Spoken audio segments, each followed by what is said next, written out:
ముదోల్ నియోజకవర్గ హిందూ సోదరులకు సోదరుమణులకు అందరికీ హోలీ పండుగ శుభాకాంక్షలు తెలుపుతున్నాను. ప్రతి సంవత్సరం లాగా ఈ సంవత్సరం కూడా మా హిందూ సోదరులందరూ ఘనంగా హోలీ పండుగ జరుపుకోవాలని ఆ భగవంతుని కోరుకుంటున్నాను. భారత్ మాతా కీ జై! జై శ్రీరామ్! జై శ్రీరామ్! హ్యాపీ హోలీ!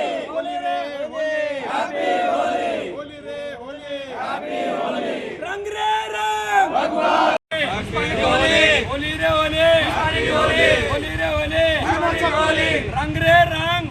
భగవాన్! రంగ్ రే రంగ్! భగవాన్! రంగ్ రే రంగ్! భగవాన్! అందరికీ నమస్కారం. ఈరోజు అందరికీ నమస్కారం. ముఖ్యంగా తెలంగాణ ప్రజలకు అదేవిధంగా బైన్సా పట్టణ వాసులకు హోలీ పండుగ శుభాకాంక్షలు.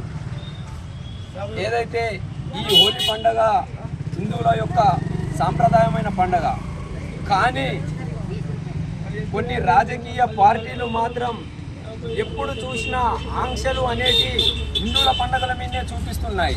అదే ఒక వర్గానికి చెందిన వాళ్ళకి, ఒక మతానికి చెందిన వాళ్ళ పండగలకి మాత్రం రాజ్యాంగంలో లేని హక్కులు కూడా కనిపిస్తున్నాయి. 4 గంటలకే సెలవు అని చెప్పి. కానీ ఇది ఆనాటి నుండి వస్తున్న పండగలకి మాత్రం అప్పులు లేని ఆంక్షలు మాత్రం ఇప్పుడు ఆంక్షలుగా ఇస్తున్నారు. హోలీ పండుగ రోడ్ల మీద ఆడద్దు, అది ఇది అని చెప్పి.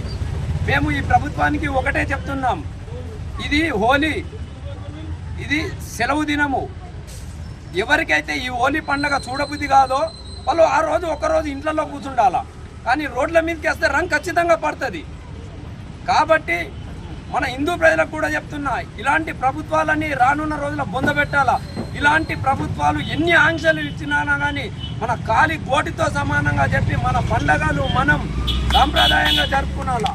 అదేవిధంగా ఈ హోలీ పండుగ ఈ సంవత్సరం జరుపుకున్న దానికంటే నెక్స్ట్ సంవత్సరం ఎంతో ఉత్తేజంగా జరుపుకుంటాము. ఎందుకనంటే బైన్సా పట్టణ రాజకీయ ప్రథమ పౌరుని యొక్క సీటుని బీజేపీ పార్టీ కైవసం చేసుకుంటుందని చెప్పడం జరుగుతుంది. భారత్ మాతా కీ జై!